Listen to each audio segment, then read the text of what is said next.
ایک شہر میں ایک غریب مگر ایماندار گھڑی ساز رہتا تھا جس کا نام یونس تھا۔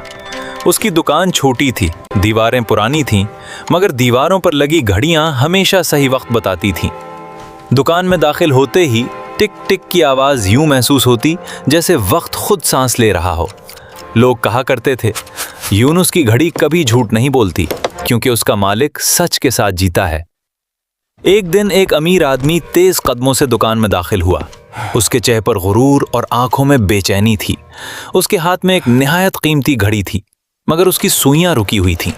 امیر آدمی بولا، اگر تم نے یہ گھڑی فوراً ٹھیک کر دی تو میں تمہیں وہ دوں گا جو تم نے کبھی سوچا بھی نہ ہو۔ یونس نے گھڑی کو ہاتھ میں لے کر غور سے دیکھا، پھر آہستہ سے بولا، جناب، خراب گھڑی نہیں ہے، آپ کا صبر ہے جو رک گیا ہے۔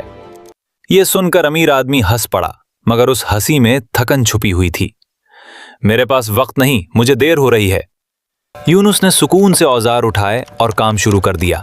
وہ جلدی نہیں کر رہا تھا، جیسے ہر پرزے کو عزت دے رہا ہو۔